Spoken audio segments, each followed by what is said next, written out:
Advanced recruiting techniques. Land the most desirable talent. Launch your company towards massive success. This is the Higher Power Radio Show with Rick Girard.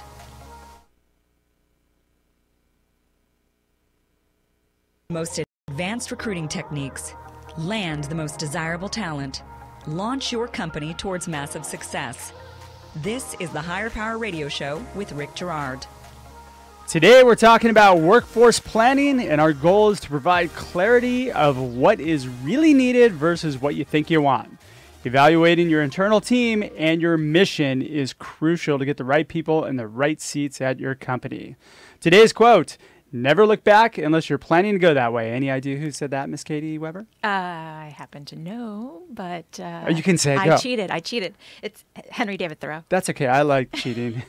I'm Rick Girard, and welcome to the Higher Power Radio Show. Our mission is to provide proven tactical solutions to solve your company's toughest hiring challenges. We share insights from top-performing entrepreneurs and industry experts like our guest today, Miss Katie Weber. She's the CEO of KMW Recruitment Consulting.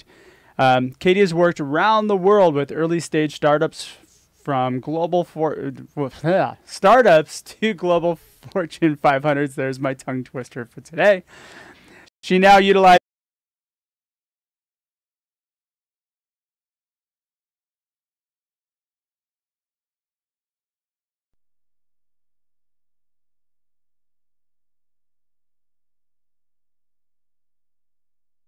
with supporting tools that facilitate organizational communication, reinforces recruitment branding, eliminates bias, and attracts the right talent. Our company motto is, it's not just about filling the right position, it's about fueling your mission. Katie, welcome to the Higher Power Radio Show today. Thanks. Happy to be here. Yeah, happy to have you. So today we're going to talk about what happens when you don't plan or you don't assess what you have. We're going to talk about where to start, and we're going to talk about how to implement that. So let's start out with why is it important to have workforce planning? In the first place. Right. The importance of workforce planning is so that we're not just going full steam ahead without knowing what exactly we need so that we can hire the right people. When companies are small and trying to start out, they've got to get really clear about what it is that they need because they're running really lean. So a bad hire can crush you. It can crush you. Absolutely. Yeah. When you mentioned running lean, I read a story I think we all know the story of Instagram, right? So Instagram sold to Facebook for $1 billion in 2013 with just 13 employees. Yeah. So that in itself is amazing. That's running really lean and having a highly effective team. Yeah, absolutely. Can you imagine that? That's amazing. And actually, that's exactly, I think, what everyone strives to do. It's just you get so caught up, obviously, if you're a solo entrepreneur or you are just a small team and you're trying to get out there, you're thinking you need more and more people, but you need to just get really clear about the roles and what each person needs to achieve. Absolutely.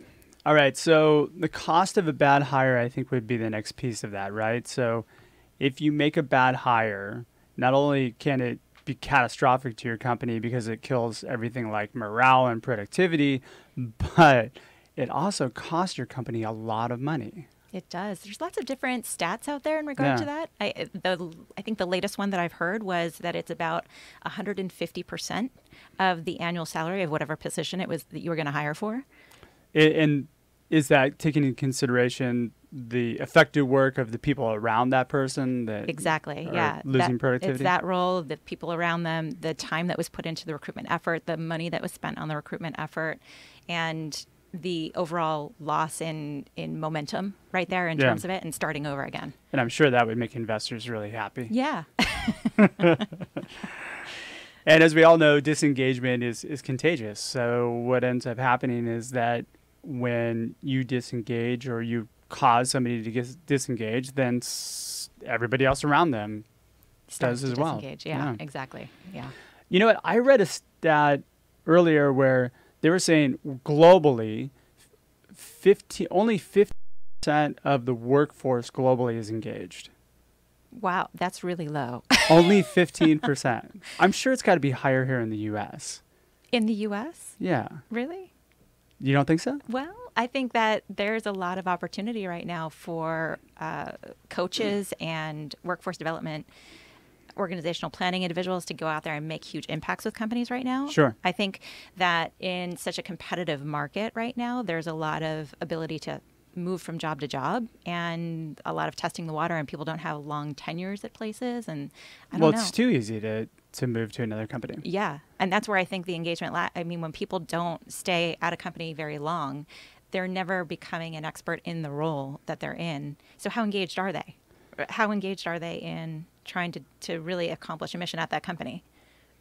I think of it as it's a series of bad choices if you hop from job to job to job. You're just making the wrong choices. Yeah. Because it is on you as an employee. Right. I mean, right now it's an employee's market. You choose where you're going to go, and most companies get multiple offers. The problem is that most employees will actually take the money versus taking the opportunity that's right for their career. Right. And they don't get clear about what it is that they want to do over the longer term and what the time that they need to put in order to do that, right? Yeah. I mean, we also are seeing a time when students are coming out of college with more debt than ever. And so money tends to be a big motivator. I can't wait until my daughter gets out of college. Yeah. And so it's hard. It's hard to give up that money early on. Oh, yeah. And not jump from job to job, but they're not necessarily getting the expertise and experience that they need. Well, what ends up happening is you jump into a job because you need the money, and then you get stuck in that job. And then I would imagine you go through that midlife crisis a lot sooner than we did, since I just went through mine like 3 years ago. So that sounds about right. Right. All right, so let's talk about planning and kicking off your hiring plans for 2019. What needs to happen? All right. So you have a step-by-step process, right? So walk me through, if I'm a small company and I just got some money and I'm looking to hire, what do I need to do first? Right. Exactly. Everybody gets, or I shouldn't say everybody, but many companies get that funding and they say, okay, this is the team that I want to have in place because I think that these are the positions that will alleviate some of the work that I've got on my shoulders and I'm dealing with, right? Sure. So, but they need to get really clear about the mission that they're trying to achieve as an organization. Sure. Are they accepting the right kind of projects and work? Right? Just because they got this money now, are they investing it in the right ways, in the right areas, and moving forward? So getting really clear about that mission and what needs to be accomplished. So knowing who you are and what you need to do. Exactly. All right. Yeah. So first point of context, you need to know who you are and what you're looking to accomplish. What's the mission statement? Yeah. You got the money, you should know that. Exactly. Hopefully that's how you got the money, is by being clear about that in the first place. Or you might have a rich uncle. I don't know. Maybe. Yeah. The second step, I think, is then evaluating the people that you have around you, looking at the leadership that's in place. Too many times, if you're going out there and you're thinking you're going to hire a bunch of positions and you don't have someone who's going to be leading them, a strong leader, those people are going to either, number one, not be the best hires for the organization because the wrong person is doing the hiring or involved in the hiring process. Yeah. Or then they get on board and that onboarding process is not exactly smooth or informative and or a key fun. point is you want to hire A players. Right. You want people that are going to elevate the performance of your company, not drag it down. Right. And A players hire other A players. B players hire C players. I think it's important to make a differentiation there, though. It's, not that somebody's not an A player, but they might not be an A player in that particular environment. In that seat. Yeah, in that seat, in that company, or in that company. Totally right? Yeah. That it just might not be the right place for them. And I think that's an important factor, especially for small companies, because sometimes the people that they start out with to get them off the ground and running are not the same people that they should have in place for the next growth phase, right, of the organization. Yeah, see, I believe that A and B players are kind of interchangeable. Where you get in trouble is the C to D players. Sure. They're always going to be in that space. Yeah. I mean, just like my high school career.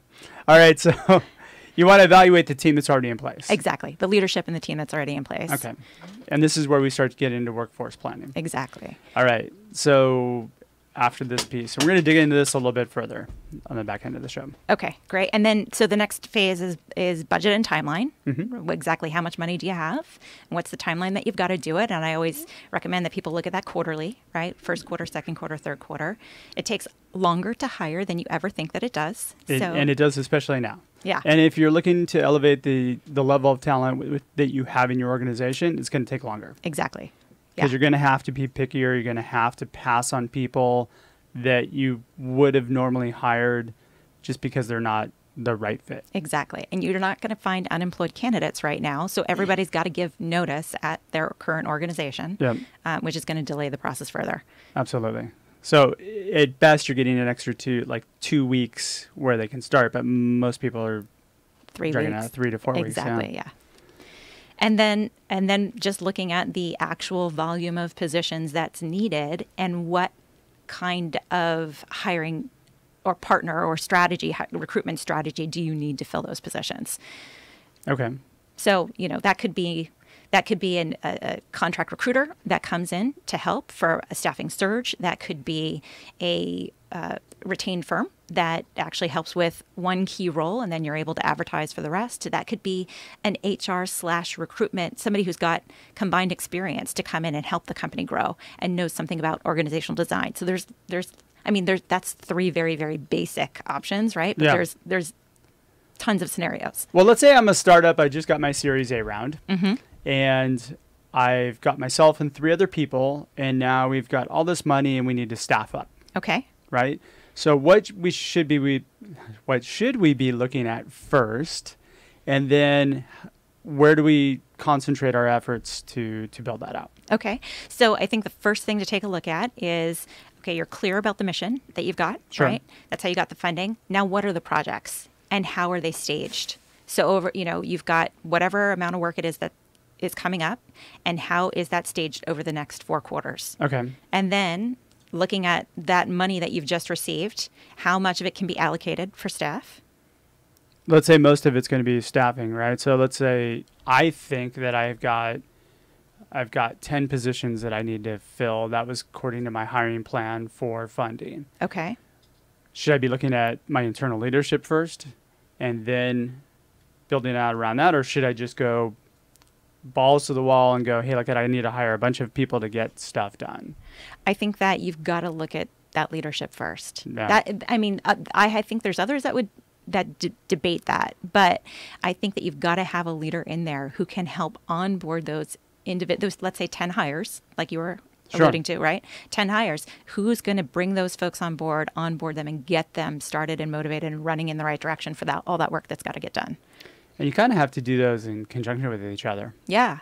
But that's the tough part. Like, if you don't have that leader, right, how are you going to attract those A players? Exactly. It's chicken and egg scenario. And not to mention, if you get the right leader, and that's the first person that you bring on board, a lot of time a leader can bring a team with them, right? They, a lot of times, are able to attract individuals from other organizations that they've worked with. Most do. Right. Most really solid players will bring like 2 to 3 people from anywhere that they've worked with before, and now you've got your team. Yeah.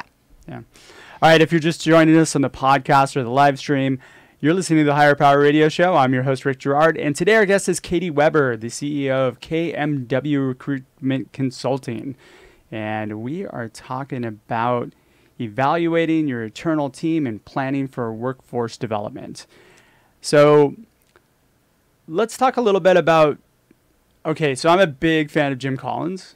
I like the, let's first who and then what, right? Okay. So first who kind of comes into play here, because you're talking about, you really need to know who you are, right? And then, of course, who you're going to hire, and then pull into the mission. He's kind of flopped it toward the mission side a little bit, right? Right.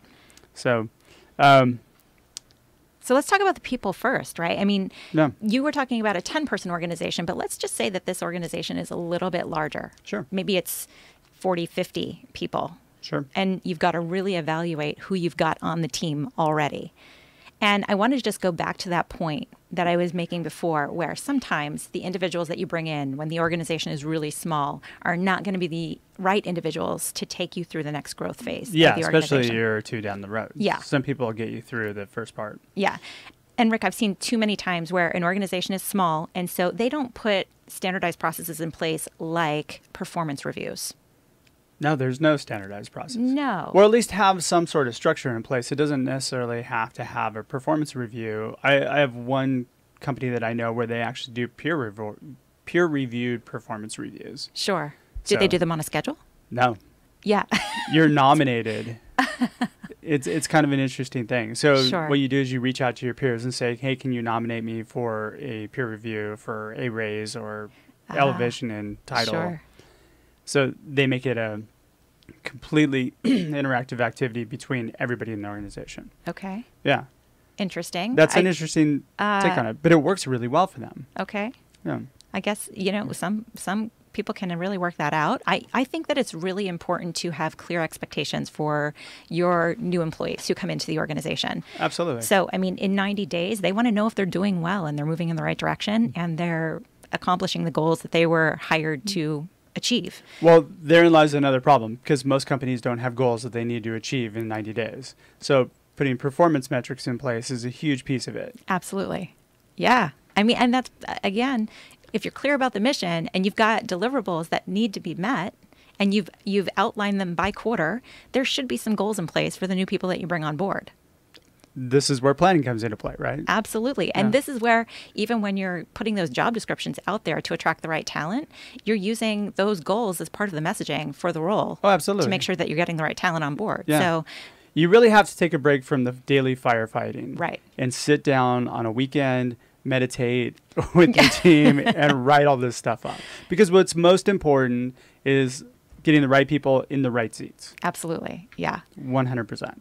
And more importantly to that, as you mentioned, getting the wrong people off the bus at the wrong Exactly. when the time comes. Yeah.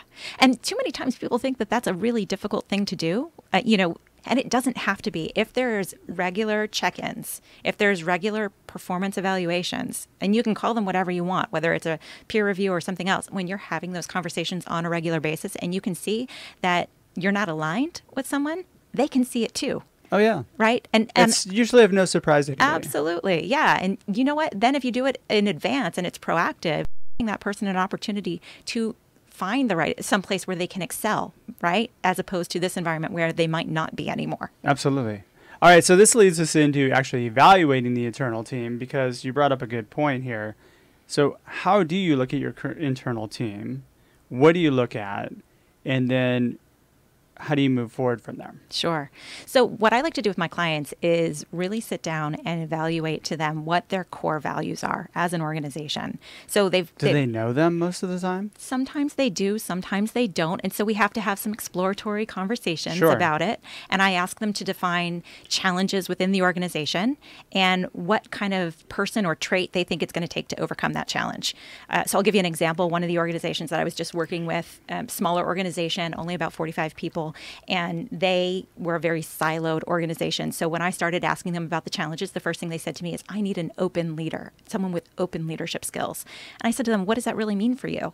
And it actually, for them, didn't just mean like inclusivity and the ability to take suggestions from others, but it also meant being able to work cross-functionally across the organization with the other leaders in the other silos that they had built to bring them together. So you need somebody with communication skills. Yeah. Yeah.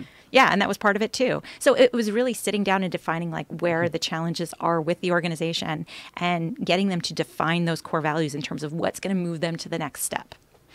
So we're looking at cultural fit. Yeah. We're looking at essentially values alignment. We're looking at attitude and then the mission ownership, or like the buy-in to the mission. Absolutely. Yeah.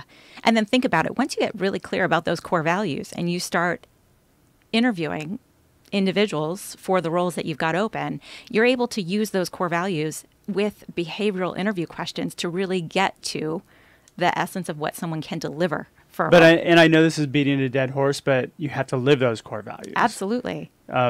I find that about 50% of the companies that I have worked with or worked in the past, they have great core values. They have well written. A lot of them, well, we stick to 1, 2, and 3, but 4 and 5, those are kind of like in the gray zone. We don't really live those. Yeah. You can't really have core values that are kind of like negotiable. Yeah, that's just the definition of insanity, right? Absolutely. Well, if you look at probably one of the greatest or most successful companies in the world, Amazon, they stick very true and they hire for cultural alignment and how you fit into their leadership principles. Yeah. I'm doing a commercial on Amazon. Hopefully they renew my Prime membership for free. Yeah. I don't know why I'm doing it, but you have to hold true to that, and it's got to be dear because that's what's going to make your company succeed. Yeah. All right. So we're looking at cultural fit. What else are we looking at when we evaluate your internal team? Internal team. I think it's important to just continually reassess how well that team aligns with the core values of the organization. Maybe those core values shift a little bit as the organization grows. So do the individuals on the team. Sure. So I think it's important to continue aligning those and questioning them and making sure that that's there. I think also, especially for small organizations, they don't necessarily have the funding or foresight or planning processes necessarily to put skill development into some sort of formal process within the organization, or some. Are you thinking about education and training? Education, training, ongoing development, professional development for the organization. But I think that those are all key for not only making sure that your current internal staff continues to grow, but that actually is one of the things that helps with engagement. When you were talking about employee engagement being so low, if somebody sees that organization is willing to invest in them or allow them to invest in themselves, I think that is a huge way to gain continued engagement. And I think lastly, look at work performance, right? You have to look at the current performance versus and then their potential for growth. Right. Which tends to be flopped because people look at current performance first, and then they make all their assessment, like their judgments based on that. They do, and I think that some of the time, I mean, if you have a really skilled leader who can see that someone's potential, right, or intelligence, or the skill sets that they're able to bring to the organization, there's a ton of room for potential there, then obviously that's the win-win scenario, right? I know so many organizations, for example, that'll say, we have this role and they have to have this degree to do the position. Sure. And that's just not always the case, right? It's no. The 5 years of this and 4 years of that is just silly. It's silly. And the fact that people adhere to that so strongly is just silly. So. I don't want to call anyone out, but I mean, too many organizations. There's a lot of silly people out there. I'm not going to lie. All right. So really, fulfillment breeds engagement, which also breeds increased productivity. Absolutely. So if we're looking at those three components, which are cultural fit, educational in advanced training or what have you, and then work performance. Yeah. Anything else that you're using to evaluate the team? Primarily those three, and really evaluate where the team. But I mean, again, this evaluation has to happen on a consistent and ongoing basis. Absolutely. And gosh, you know what? We have more content, but we're running out of time for today's show. So, Katie, I want to thank you for your time investment today, and I want to welcome you to the Higher Power Radio community. Thanks. Now, what would be the best way in which any of the members of our community to reach you? You could do that through kmwrecruitment.com. Okay. Or I'm also Katie M. Weber. Okay. And those are probably the two best ways. And you're on LinkedIn as well. And LinkedIn, yeah. Katie M. Weber on LinkedIn. Oh, spell Weber. Oh, Weber. Perfect. And then you and I are also going to be sharing the stage at ERE conference that's coming up in San Diego on April 24th. Yes. Do you know what time you speak? 3:00, I believe. I'm at 11:30. Okay. So good. We get to sit on each other's talk. Yes, on the same day. I know, absolutely. So I want to thank our listening audience for tuning into this week's episode of Higher Power. A quick thanks to our team, our engineer, Paul Roberts, our producers, Andrea Ballin, Shanti Ryle, and Ayla Gerard. If you're listening to the podcast, please subscribe, rate, and review. You know why. Join our community at higherpowerradio.com. That's HIREPOWERRADIO.com. Or you can follow me on Instagram at RickGerard1. Tune in next week Our guest is going to be Shannon Johnson. She's the founder of Stand Out and Get Hired. I'm your host, Rick Girard, and you have been listening to the Higher Power Radio Show. Aloha. Thank you for listening to Higher Power with Rick Girard on OC Talk Radio.